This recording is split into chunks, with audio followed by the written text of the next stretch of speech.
Hello, today I'm doing a reading of I Felt a Funeral in My Brain by Emily Dickinson. Emily Dickinson is a 19th century American poet, and I might just add, I think one of our most important poets as well as philosophers. If you're looking at when you're looking at your screen, you see on the left-hand side of the screen the poem.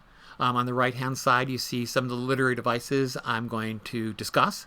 I'm also going to go beyond that list. I'm not going to limit myself to that list. So you might want to take some notes as we go through this. It might be helpful.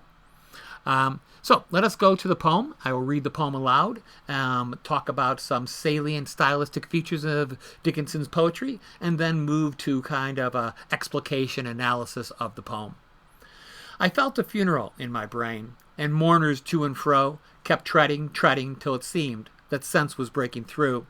And when they were all seated, a service like a drum kept beating, till I thought my mind was going numb.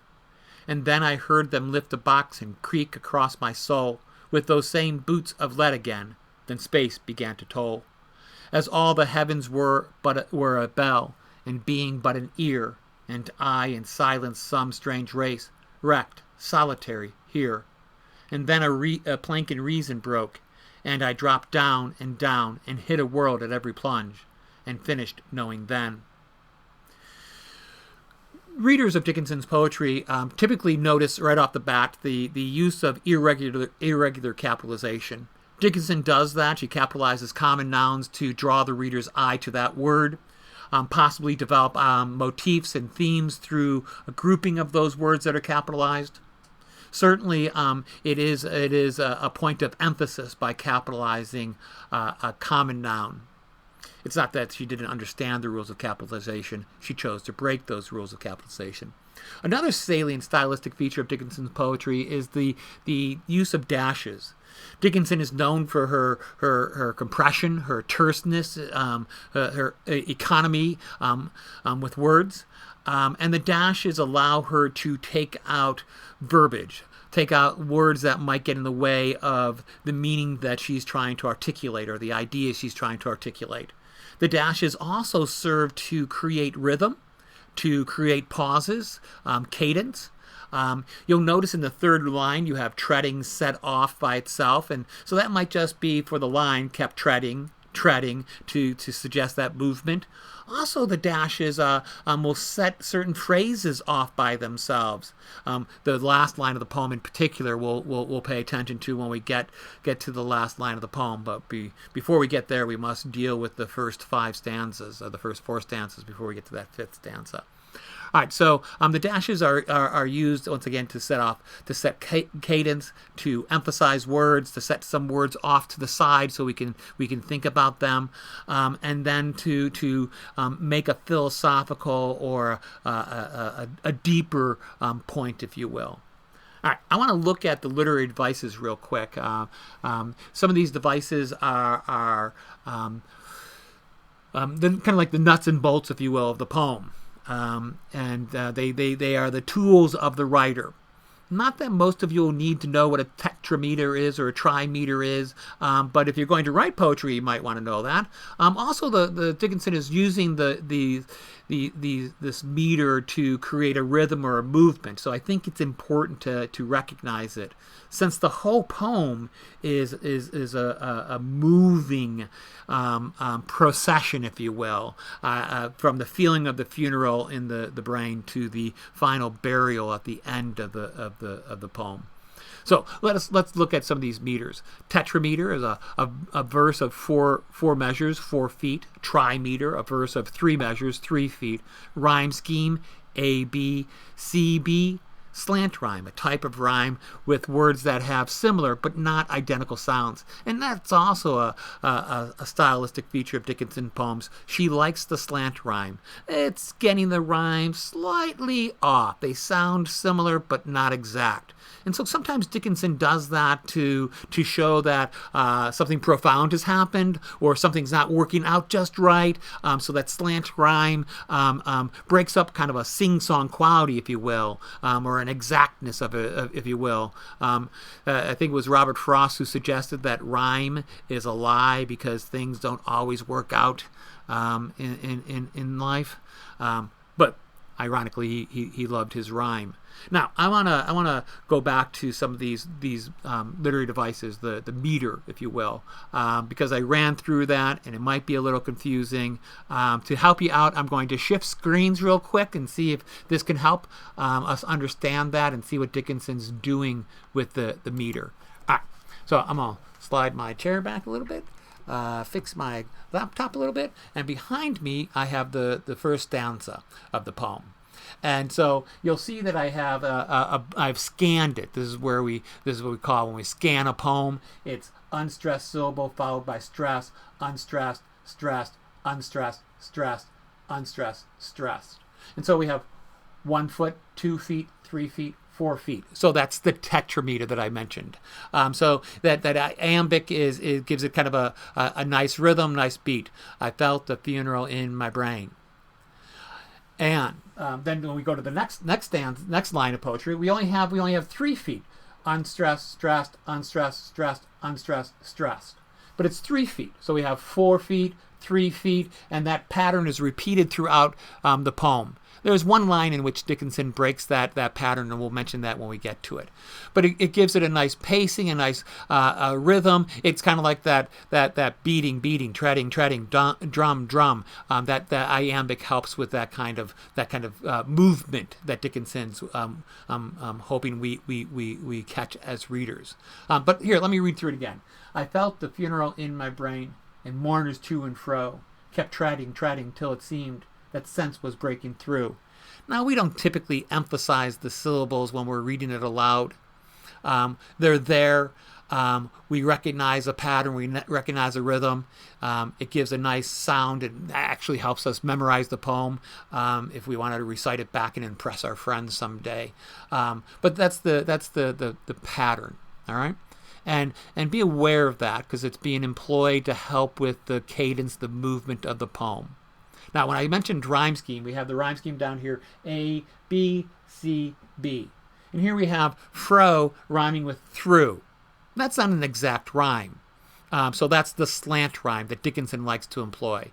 You will see in most of the rhymes throughout the poem, there are exact rhymes, but she does throw in a slant rhyme here and there, and then forces us to pause and think about that slant rhyme.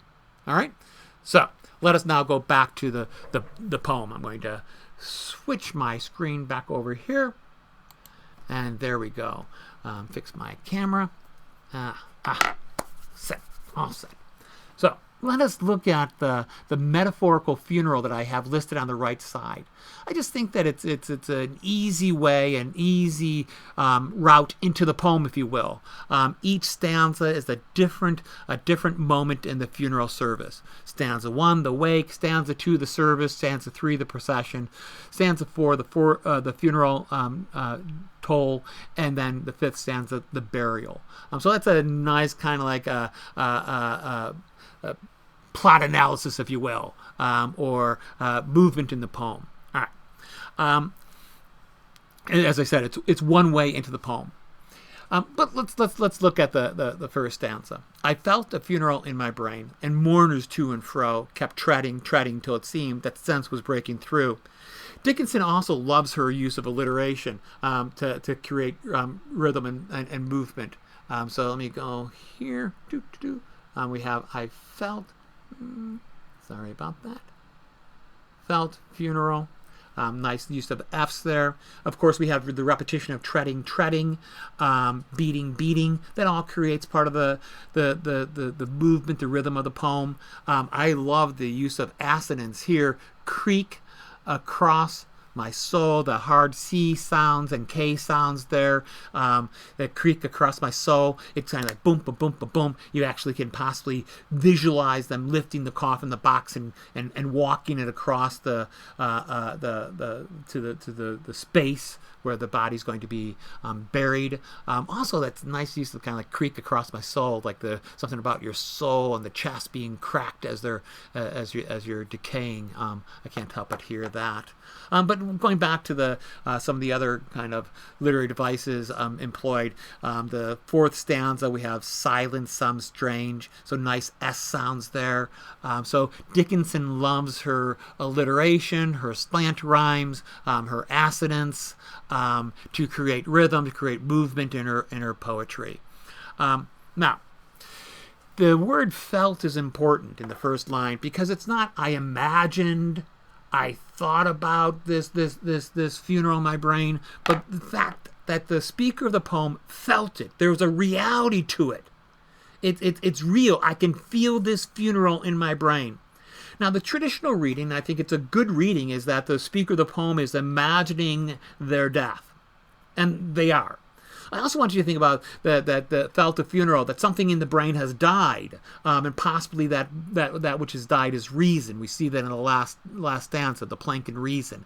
And this could be a descent into madness, that the speaker of the poem is not only imagining their death, but also addressing their concerns about their mental illness, and that there's been a death in a funeral in the brain. A melancholy, depression has taken over the speaker of the poem. So, but here we have in the first stanza, the wake. The mourners come. They keep treading. They keep walking by. They keep walking by the casket, if you will, the corpse, if you will. So they kept treading, nice movement, till it seemed that sense was breaking through. I felt this funeral in my brain, and here I'm imagining this. There's something sense, some kind of understanding. I want you to think about understanding, sense. Sense was breaking through. I'm going to make some sense of what's happening to me. I'm going to make some sense of this death and what happens after death. I'm going to make some sense of this madness I'm slipping into. So I'm going to go back and forth between these readings of the imagining or feeling one's own death, and one about the mental illness that the speaker of the poem might be experiencing. So we have the peoples treading by, saying their last respect, and then assuming their seats, and then they all were seated. A service like a drum. I like that simile, like a drum, that is a bum bum bum. Ask not for whom the bell tolls, it tolls for thee. The beating of the drum, if you will, the ringing of the bell. So that service kind of like boom, boom, boom, kept beating till I thought my mind was going numb. At one point in the first stanza, we thought sense was breaking through, but here, no, mind is now going numb, going further down that kind of procession to death, if you will, or further down that procession to madness, if you will, and the darkness of madness.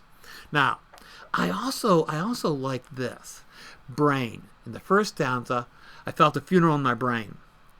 In the second stanza, brain is now, my mind was going numb. The brain is the organ. The mind is what is the mind? The mind is a place of thought, the place of imagination.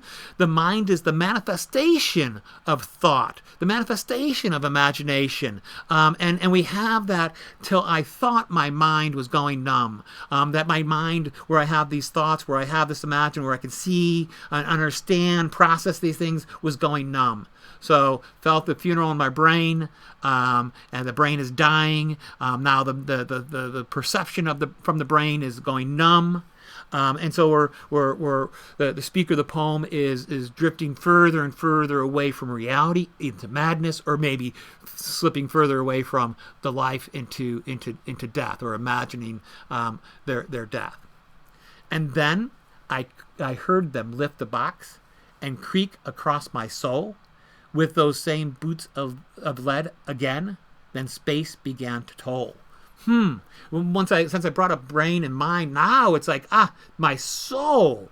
So the brain has died, if you will, the mind is shutting down. Now they're moving my soul. The soul is the essence of the human being, if you will. They creak across my soul, and bringing that we're in the funeral procession, they're bringing it to that space, that opening above the space above the grave, if you will, and setting it down there, and began to toll.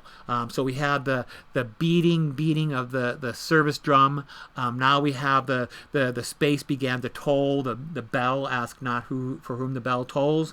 I brought that up earlier. I just want to remind you that that's something an idea that Dickinson is working with here. And so we have now the brain, the mind, the soul. And now we want to pause here. Began to toll. As all the heavens were a bell, and being but an ear. Now soul is no longer just soul, but being, existence. I love this idea here. This idea, and being but an ear. The speaker of the poem is reduced to an ear, and I find it amusing that the ear is kind of like perched above the space, perched above the grave, listening. That the speaker becomes but an ear, and they're listening for the toll. They're listening possibly for the incoming message. This is what happens next. This is what happens after life. And so I can't help but think of, like, we have satellite dishes with trying to hear the echo of the Big Bang. And if they hear the echo of the Big Bang, we're like, aha, we're right about our theories about how the universe came to existence. The poet is an ear. The speaker of the poem is an ear, and they have their ear, and they're listening to the incoming voice, the incoming message from the heavens. What is it going to say? This is what happens at the end of the burial. This is what we will tell you about life after death. Also, there's a sense of madness here that we're a big ear and still trying to listen to the world in which they exist. I think there's a nice shift here too. The speaker of the poem, and being but an ear, and I, and silence. Silence is capitalized, personified. So now it sounds as if there's two people there, that it's the speaker of the poem and silence there as a kind of like has a physicality. Some strange race. They belong to this other race of human beings, if you will. The speaker, I, and silence is another person of the strange race. Wrecked, solitary here. Now, I'd said that Dickinson uses that tetrameter and trimeter throughout the poem, breaks it up later in the poem. Actually, the line "and I" and "silence, some strange race" is a line in which Dickinson breaks up the normal measures, beats, if you meter. The last two lines here are stressed. Our stressed words, strange race, followed then by wrecked, strange, is also, so we have her playing with the meter. So we have three strong syllables, stressed syllables in a row, strange, race, wrecked. It's kind of like there's almost a physicality to that, wrecked. That they're stuck there. Also, the use of the race, the R and race and wrecked connects those lines, and so that the speaker, I, and silence are some strange race, and they're wrecked. They're in a crash. They're stuck, solitary here, and that here dash. Where is that? That here dash. That's between the world and the grave or the afterworld. That's between the brain, the mind, the soul, the being, and reason. It's between in the next line you'll have reason broke. That's between rational world and that irrational world or madness that the speaker might be also addressing. Once again, I want to suggest that there's not just one reading of the poem. Yes, it is the movement through the funeral service and process after a person has died, but also I think Dickinson is writing about madness, that this movement from rational thought to a plank and reason broke. But we'll talk more about that right now in the last stanza. And then a plank and reason broke. Now the phrase plank and reason, there's a historical significance to that as well. That the plank and reason is think about in 19th century. They would have like planks in which they put the casket, the box on top of, and then they would break those after the service, and the casket would drop down. They would lower the casket down into the grave, the final resting place. So they would break the planks to lower the casket. But here we have then a plank and reason broke. from reason to madness, or a plank in reason broke, in which the rational is now broken, and you have to accept the irrational, which might be the idea of life after death, or heaven, or the promise of heaven. The speaker of the poem is purposely ambiguous what they mean by a plank in reason. One, we do have the reference to the planks that were used in the funeral service in the 19th century. Two, we have the idea of reason and reason breaking, suggesting irrationality, as well as possibly the dangers of irrationality and madness, or the need to give up the reason to accept the irrational. And so the plank in reason broke, and I dropped down, comma, and down, and hit a world at every plunge.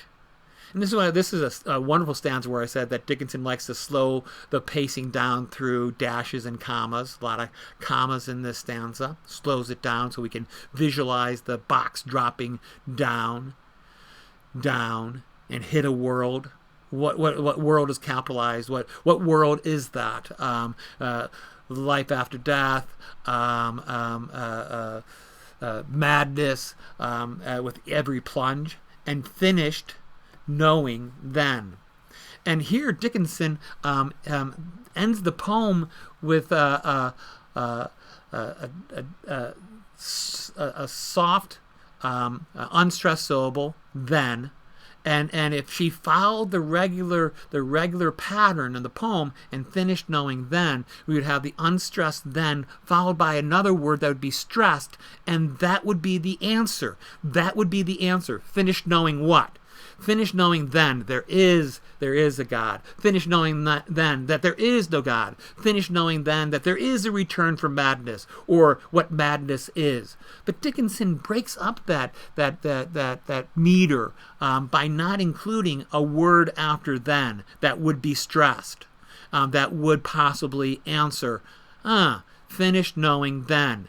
And Dickinson refuses to do that, because she's not going to assert this is what happens after we die, or this is what madness truly is, because the poet can't do that, or shouldn't do that, but should allow the reader to fill in.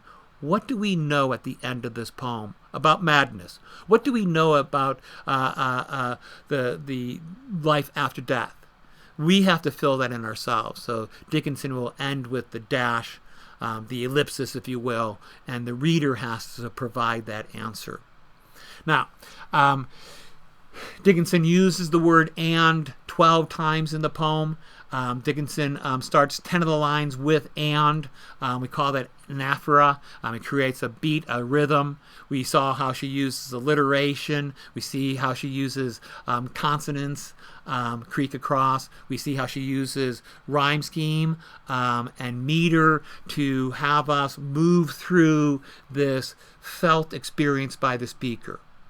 And all those devices I just mentioned are what Dickinson uses to create movement of the body itself, if you will, as well as movement of ideas from the known world to the unknown, from the rational world to the irrational world. And she leaves us with a dash and forces us to figure out what comes next in this poem. What's the finished knowing? What do we know? Before I move away and wrap up these ideas, I'm going to go back to the idea that the speaker of the poem becomes an ear, with the ear trained towards the heavens, listening for the incoming voice of God, the incoming voice of knowledge. But I think that's not just. I think that's what most poets are doing. They're listening for the truth, if you will. They're listening and then trying to translate the ideas of the muse, if you will, to language that we, the reader, can understand, struggle with. But that's what poets do. They're listening to the universe and trying to decipher it for us. or giving us words and meaning, words and poetry, so we can come to some better understanding of the world in which we exist and the experiences we have. All right, I kind of rambled at the end, but here was a reading of Dickinson's I Felt a Funeral in My Brain. I certainly did not exhaust it. There's more that we could talk about, but hopefully that gives you something to think about, and maybe you'll pick up the collected works of Emily Dickinson and continue reading. All right, thank you.